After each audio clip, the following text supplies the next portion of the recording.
Welcome back. Today I want to talk about the sense of self and projection. And there are two main senses of self. There's your own sense of self and the sense of others outside of you. And so we're going to talk about both of those. So stick around.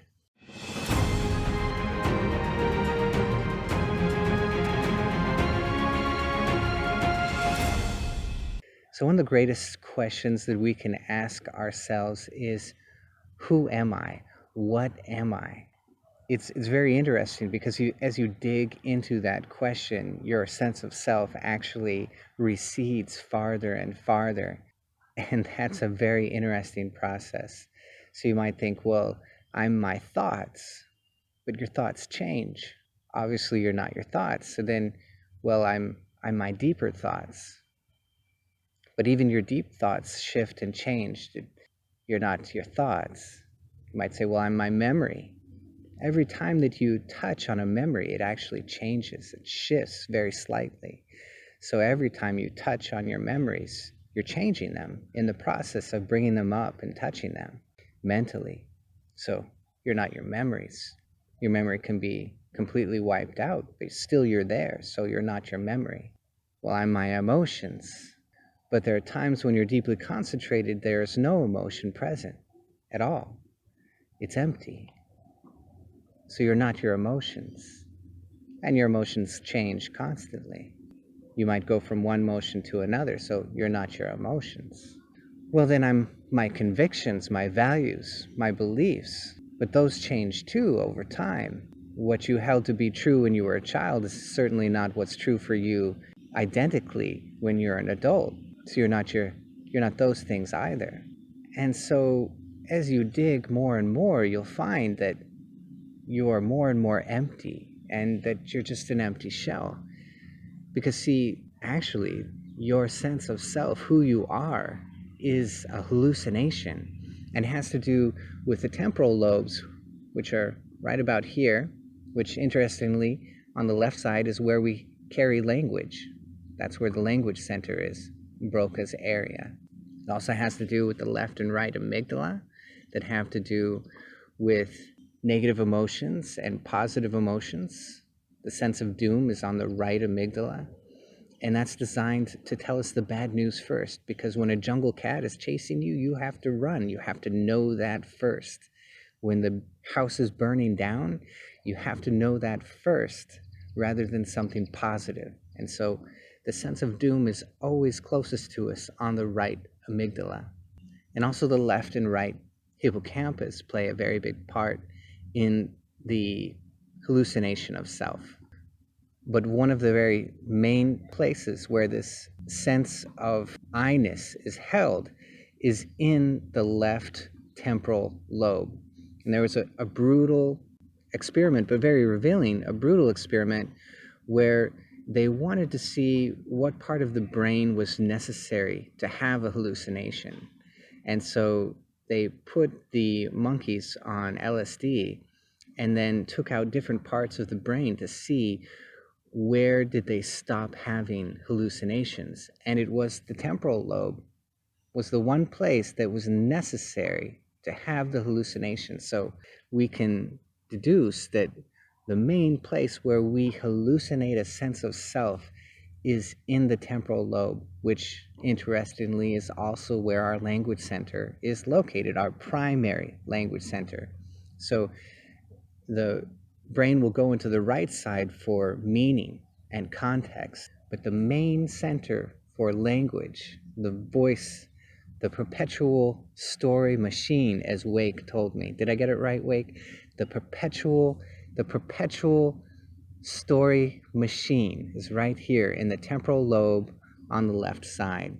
And that's the main place that we hallucinate the sense of self. And that's one of the ways that we keep it going, is this constant litany, our constant list. That's why I call it the list maker, the storyteller. That's our own sense of self. And the more we investigate that question of who am I, and the more it recedes, the more we can find that we are a very interesting empty shell. That hallucination is a lie. It's not the truth. And understanding that, we get a little closer to what the truth is. Now, This gets very, very interesting very fast when we start to investigate others. Because you see, if I am an empty shell, what is it that I recognize in the other person? Because they are empty shells as well. So when I look across at somebody else and I see something in them, how can I actually be seeing it in them if they are actually an empty shell? The answer is that I can't. I can't actually be looking across and seeing something else because that something else is inside an empty shell. And Carl Jung knew this. And he said very clearly that we will marry our unconscious mind and project all of our unconscious material out onto them. So that's projection at work, right? And I just told you the mechanism, right? I'm an empty shell, but when I have unresolved issues, I will project them out onto the other person, which is also an empty shell. And that empty shell out there will act as a mirror to reflect back my own unresolved issues. So how clear am I? The test that I always use for myself is when something comes up, when somebody says something to me and it doesn't feel right, it doesn't seem logical or moral or the right thing. Do I have compassion? Can I laugh? I mean, I don't want to laugh in a degrading kind of way, right? I don't want to ha ha ha ha. I don't want to be like that. But if I go, hey, I get it, I've been there too. If I can laugh, if I can have a sense of humor about what's going on, then I'm much closer to being clear. And if I barely notice, that's even better. That's been my test for a long time. So now you can understand when other people look on you and they say bad things about you and put you down or whatever. You can understand that you're just an empty shell and they're actually projecting out onto you. And you're not in charge of their projection. Now, when somebody brings something up, of course, we can take a look at ourselves. We can say, is that true? Maybe. But maybe it's not. Maybe it's just pure projection. And therein lies the communication and the workshop with ourselves and with others. So the left brain is primarily responsible for the internal sense of our self, our ego, right?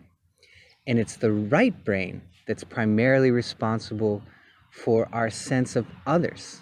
Now that gets really fascinating as well because we use the same right brain function when we think about God. Now think about that. Now that's very interesting because in a very deep way, whatever we see in the other person, our child, our wife, our father, our mother, our friends, our coworkers, our boss, whatever other is facing us, we use the same right brain function to project out on them the same one that we use when we project the image of God, when we pray, when we go to church, when we see the minister, when we have a deep experience of the higher self. All of that is a right brain function and a projection of the right brain. The other out there is God. And this is why many masters have encouraged us to treat the other as if they were God. In India, they say the guest is God. And Christ said, whatever you have done to the least of them, you have done for me. The other is God. Isn't that amazing? And we have a very clear psychological reason for thinking that way. So when you think this way, when you begin to think this way and deconstruct your world in this way, it's a very deep, fulfilling process of disidentification. And that disidentification will definitely impact your meditation in a deep and profound way and allow you to sink in deeply and easily, and to relax from the left brain from a heavy storytelling identification, list making identification with the left side of the brain, and sink into something a little deeper and a lot more fulfilling. So I hope this was helpful for you guys. If it was, hit that bell so I can see you next time.